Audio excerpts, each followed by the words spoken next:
Sejam bem-vindos à nossa última aula de Geologia Urbana e Ambiental desse semestre. E hoje a gente vai discutir um pouco alguns aspectos básicos da legislação ambiental brasileira, pensando mais do ponto de vista de evolução e de histórico, que vai ser breve, e a gente também vai abordar alguns aspectos introdutórios do licenciamento ambiental. Para a gente começar falando de legislação ambiental e licenciamento ambiental, é importante lembrar que a consolidação do direito ambiental se dá somente em 88 com a Constituição, com a Carta Magna. Lá no título 8, que refere-se à ordem social, no capítulo 6, que refere-se ao meio ambiente, no artigo 25, ele é introduzido com os seguintes dizeres, Todos têm o direito ao meio ambiente ecologicamente equilibrado, bem de uso comum do povo e essencial à sadia qualidade de vida, impondo-se ao poder público e à coletividade o dever de defendê-lo e preservá-lo para as presentes e futuras gerações. Então, é somente, de fato, com a promulgação dessa Constituição que o direito ambiental, de fato, é consolidado no Brasil. Esmiuçando um pouco mais, em seu parágrafo 2º, ele defende, do artigo 225, é defendido que aquele que explorar os recursos minerais vai ficar obrigado a recuperar o meio ambiente degradado de acordo com soluções técnicas que serão exigidas pelo órgão público competente, sob a forma da lei. Em seu parágrafo 3º, também diz que as condutas e atividades consideradas lesivas ao meio ambiente que sujeitarão esses infratores, sejam pessoas físicas ou jurídicas, a sanções penais e administrativas, independentemente da obrigação dos infratores de reparar os danos causados. Esmiuçando só um pouco mais, em seu parágrafo 2º também entende-se que a gente vai partir do pressuposto que o dano ele é inevitável. E, no entanto, vai caber ao órgão público exigir quais são os requisitos em que o dano vai ocorrer, já que o dano é inevitável, e qual é a forma de recuperação mais apropriada por aquele devido dano. E, entretanto, no parágrafo 3º, não se discute a legalidade desses atos e também, mas de certa maneira, é interessante que ele deixa implícito que o reparo daquele dano ele não vai inibir algum tipo de sanção posterior. E ainda pensando na essência do artigo 225 da Constituição Federal, ele visa a preservação e restauração dos processos ecológicos, a promoção do manejo ecológico das espécies e dos ecossistemas, a definição de espaços territoriais de proteção e ecossistemas naturais, que são as APAs, o controle de produção, comercialização e utilização de substâncias perigosas, e além da exigência do licenciamento ambiental, por meio de estudos de avaliações de impacto ambiental, como o EIA-RIMA, como RCA e IPCA, e ferramentas como o PRAD também, para atividades que são potencialmente poluidoras. Tendo entendido que no artigo 225 da Constituição tem-se a exigência do licenciamento ambiental, a gente tem que entender que esse licenciamento ambiental vai corresponder a um conjunto de procedimentos administrativos que visam a obtenção da autorização para localização, instalação, ampliação e operação de empreendimentos e atividades que vão demandar recursos ambientais. E essa autorização ela é justificada justamente por aquelas ações que são consideradas de efetiva ou potencialmente causadoras de impactos sobre o ambiente. Lembrando que ainda existe a premissa de que o dano é inevitável. E ainda, se há a obrigatoriedade do licenciamento ambiental, também serão impostas quais ferramentas e instrumentos para isso que serão impostas? Justamente a avaliação dos impactos ambientais, os AIAs, que justamente vão fornecer as informações para basear a tomada de decisão e corresponde a uma análise das consequências sociais, ambientais, econômicas, culturais e também institucionais de uma ação, né, de uma intervenção sobre o meio ambiente. Essa ideia de AIA, eu imagino que vocês tenham entendido bem como funciona nas últimas aulas com a professora Ana, né? Então, corresponde, né,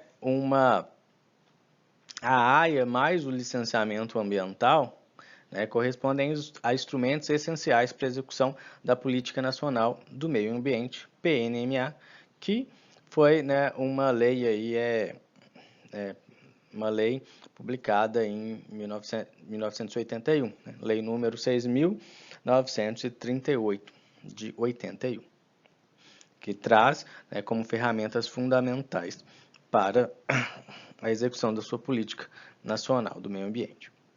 Mas vem uma questão, né? Qual foi a origem disso tudo? Qual a origem disso tudo? O que fez chegar até, né, isso ser acolhido pela Constituição e até o momento atual que o meio ambiente torna-se cada vez mais, né, relevante e de um modo geral, temos tomado cuidado cada vez maior com a nossa intervenção e os impactos, né, que nossa intervenção vai causar ao meio ambiente. Bom, então é bom entender também de onde que vem essa conversa, né, toda, de onde que surgiu essas conversas.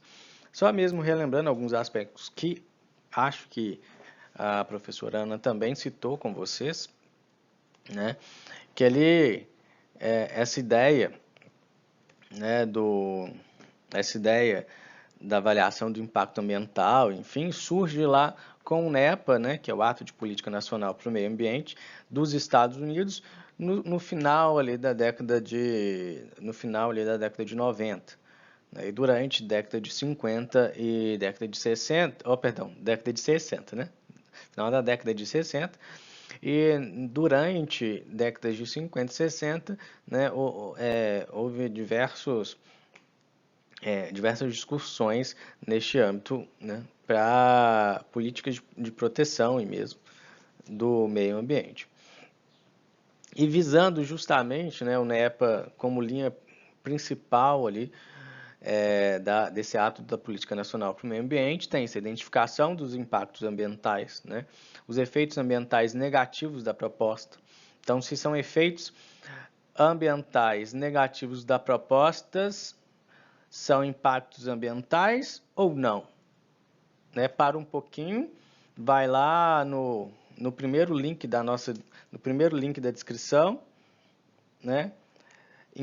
Efeitos ambientais negativos são impactos ambientais ou são impactos ambientais negativos, né? Qual é a diferença disso?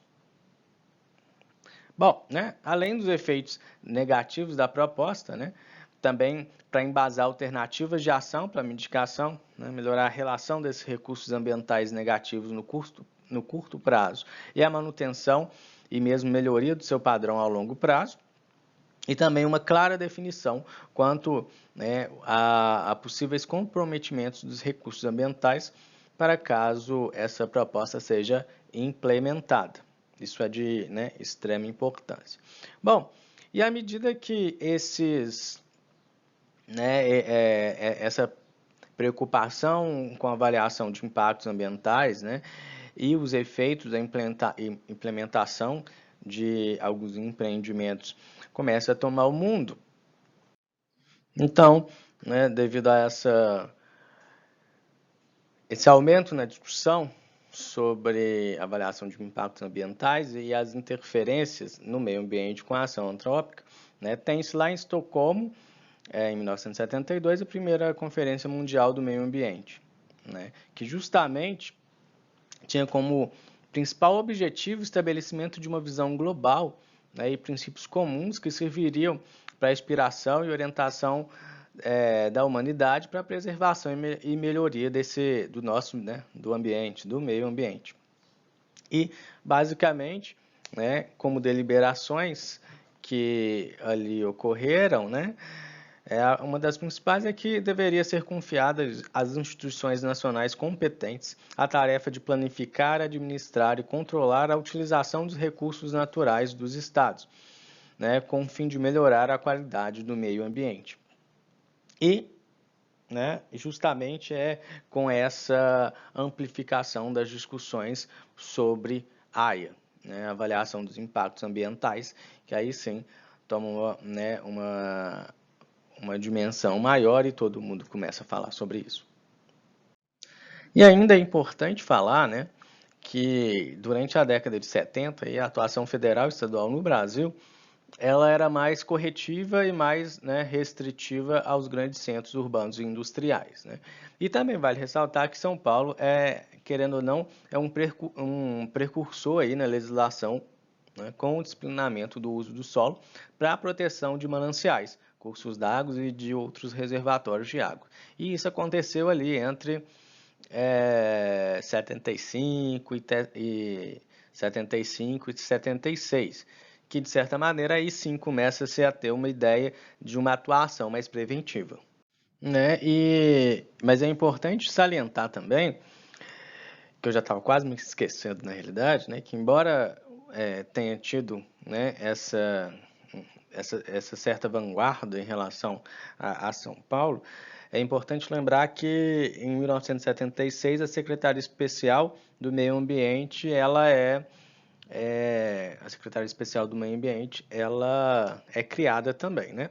Então acaba que ela começa a ter esta atuação na esfera federal, que posteriormente, com a criação de outros órgãos, como o CONAMA, enfim, que ficariam todos ali submetidos à Secretaria Especial do Meio Ambiente, que então era diretamente ligada, né, ao Palácio Planalto. É importante, né, pensar que, mesmo com a criação da Secretaria Especial em 73 e algumas ações que não tinham tanto um viés de prevenção, né, como que foi essa evolução, né? A partir de quando que houve a evolução do pensamento até chegar na consolidação do direito ambiental, né? Quando ela realmente é acolhida pela Constituição Federal de 88. Bom, em 1981, o então presidente João Figueiredo, ele promulga a Lei 6.938, de 81, criando assim o Sistema Nacional do Meio Ambiente, né? O CONAMA, o Conselho Nacional do Meio Ambiente, e, por conseguinte, a Política Nacional do Meio Ambiente, né? E essa Política Nacional do Meio Ambiente também vinha, né? Também vinha a criação de seus fins, dos seus mecanismos de formulação e aplicação. E dessa forma se instituiu, né, o cadastro de defesa ambiental, né? Bom, e ao CONAMA compete o estabelecimento de normas e de critérios para o licenciamento das atividades que tem, né, que efetivamente vão causar algum dano ou tem potencial de causar danos, né? E obviamente que seriam concedidos, né, para os estados e supervisionados por órgãos superiores. Mas na realidade antes era só o CONAMA e em 1989 foi criado o IBAMA, que passou, né, a ser esse proponente, né? Então o CONAMA estabelecia mediante proposta do IBAMA, né, e enfim, o supervisionamento do licenciamento, da autorização da implementação dessas atividades então papel, né, torna-se papel do IBAMA, que sim está submetido ao Conselho Nacional do Meio Ambiente, né? Então isso é muito importante. E justamente com a promulgação da Lei 6.938 vêm as primeiras normas e critérios para o licenciamento ambiental, né? Obviamente que depois tudo isso fica, né, submetido ao Ministério do Meio Ambiente, que na realidade só foi criado em 1992.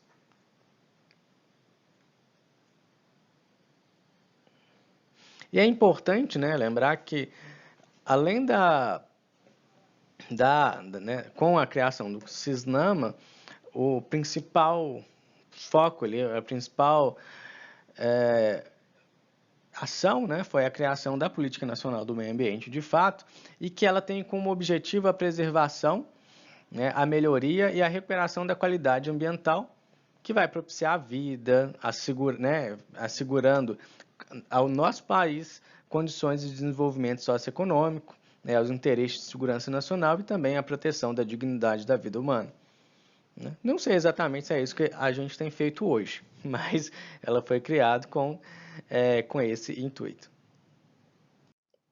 E lá no artigo 4º, né, da Lei 6.938, a gente tem os objetivos da Política Nacional do Meio Ambiente e lá no artigo 9º, né, estão elencados os instrumentos da Política Nacional do Meio Ambiente, né, instrumentos para, de fato, o funcionamento, né?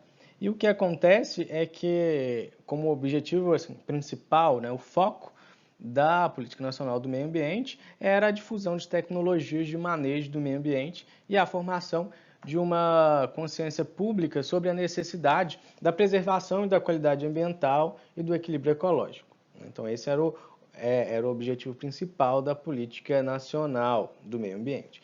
E dessa forma, né, como instrumentos para que, de fato, esses objetivos fossem atingidos, né, são diversos. Né, alguns a gente pode citar como estabelecimento de padrões para a qualidade ambiental, o zoneamento ambiental, né, que de fato tem-se a obrigatoriedade, né, de instrumentos para avaliação dos impactos ambientais, né, incentivos à produção, à instalação de equipamentos, mesmo a criação, né, ou absorção de tecnologias que estariam voltados à melhoria da qualidade ambiental, licenciamento e revisão das atividades, né, que são poluidoras ou que têm potenciais, né, tem grande potencial de poluição, e também a criação do Sistema Nacional de Informação sobre o Meio Ambiente, né, o Cadastro Técnico Federal, que inclusive até hoje, né, o Cadastro Técnico Federal é utilizado para o cadastramento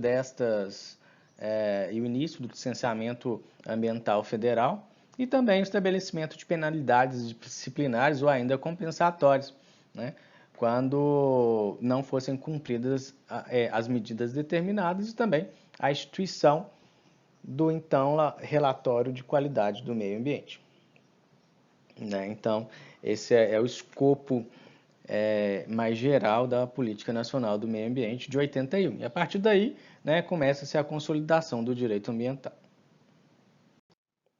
E lá no dia 23 de janeiro do ano de 1986, então, é publicada a resolução CONAMA, de número 1, né, de 86, e que visava, e essa resolução visava o condicionamento, né, do licenciamento ambiental de determinadas atividades modificadoras do meio ambiente. Então, dessa forma, em 86, os estudos, né, o EIA e o RIMA, né, o estudo de impacto ambiental e o relatório de impactos ao meio ambiente, tornam-se obrigatórios, efetivamente obrigatórios, né, para determinadas atividades.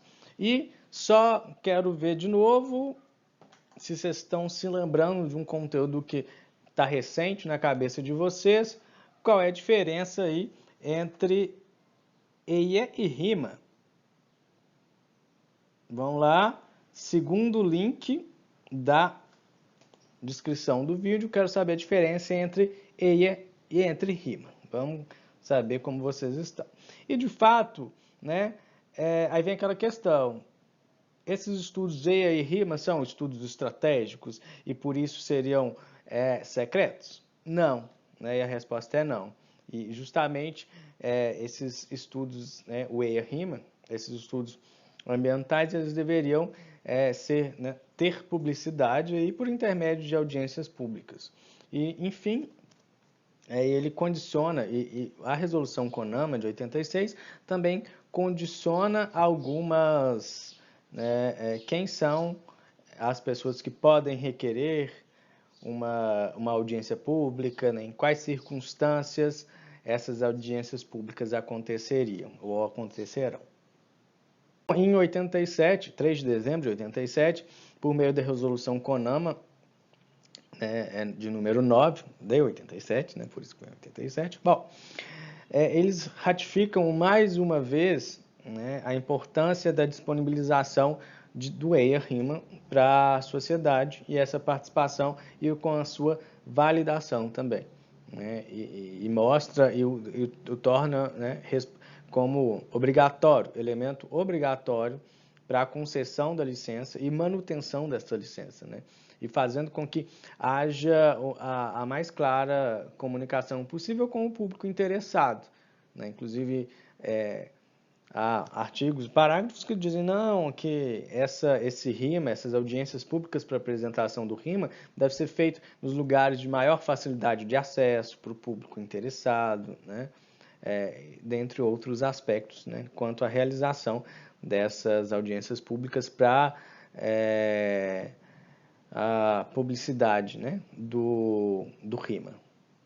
E, enfim, né, a consolidação do direito ambiental no Brasil se dá em 88, com a Constituição de 88, né, com o acolhimento da avaliação de impactos ambientais, o licenciamento ambiental, né, fazendo com que, de fato, a questão ambiental no Brasil tivesse uma posição mais relevante. Tudo bem que né, há grandes discussões né, e percepções em relação à relevância da questão ambiental, né? Mas a gente não está aqui no momento para discutir isso.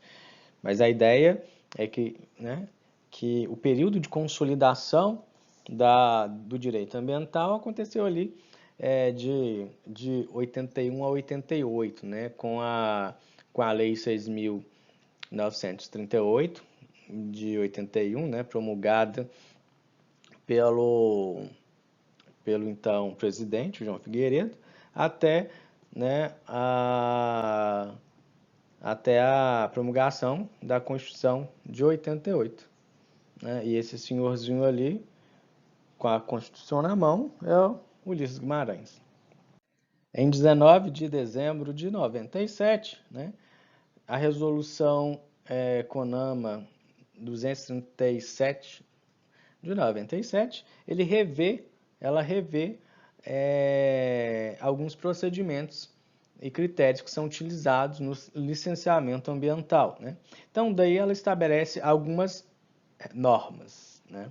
Bom, então, a regulamentação das competências, né? Então, daí tem-se a ideia das esferas de responsabilidade, né? A esfera federal, a esfera estadual, a esfera municipal.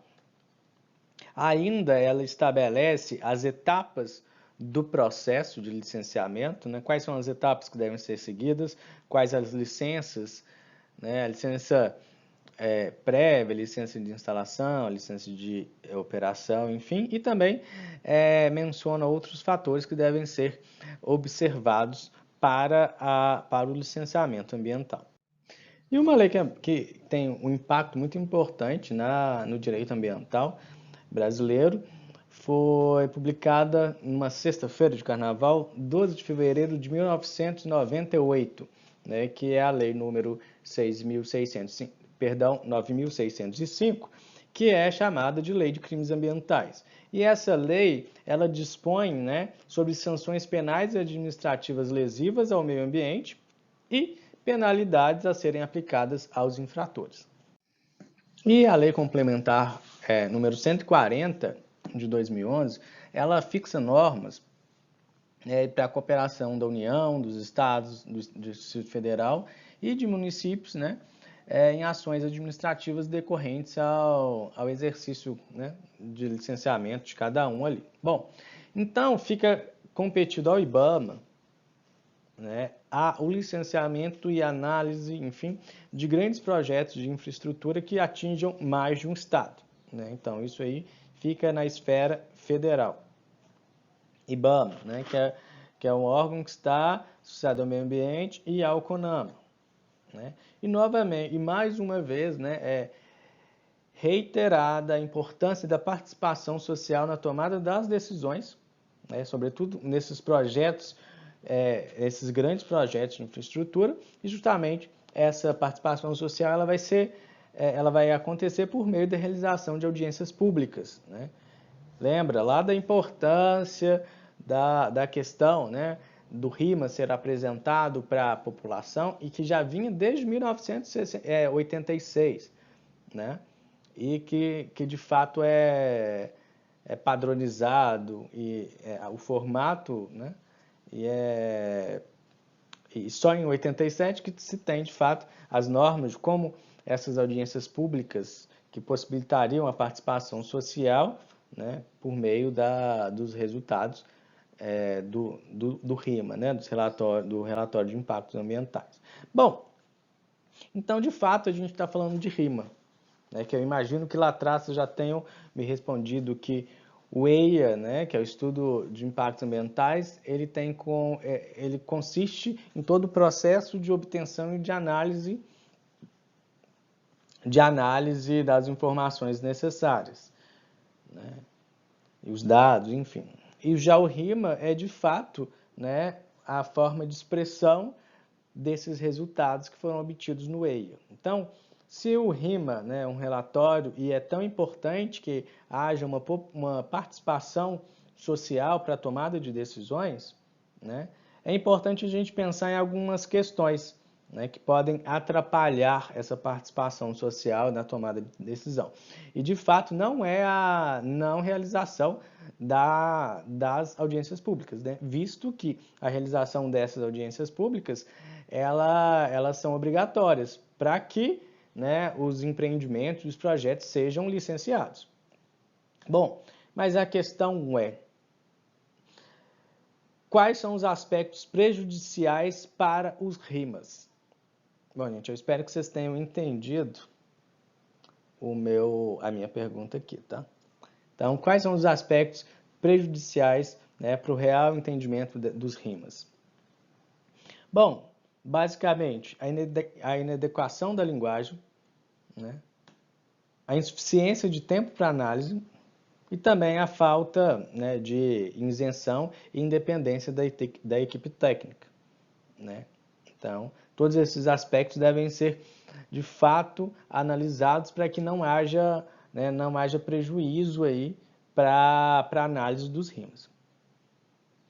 A ideia justamente da legislação ambiental, né, de certa maneira, sobretudo com a lei 9.605 de 98, impor sanções, mesmo que seja de forma educativa, né? Mas como educar? Uma educação meio forçada, através de aplicação de multas, né? Multar os infratores. Mas a grande questão que a gente tem que observar, tomar muito cuidado às vezes, né, é como uma coisa não adianta evoluirmos com uma legislação ambiental, né, até o momento em que há uma mudança que não haja uma mudança na cabeça de quem está mentorando isso, né? Quem está fiscalizando, quem está coordenando, quem puxa a rédea dessa história toda. E a gente tem visto muito isso atualmente, né?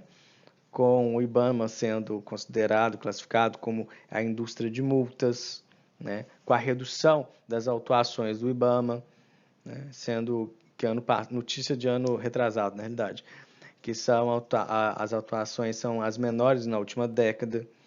Informações do ponto de vista de que devem em multas para o IBAMA, em multas ambientais para o IBAMA, 59 bilhões de reais, né? Ou situações ainda de demissão de fiscais ambientais, né? E mesmo a atuação do Ministério Público com a conversão de multas e também com desconto aí.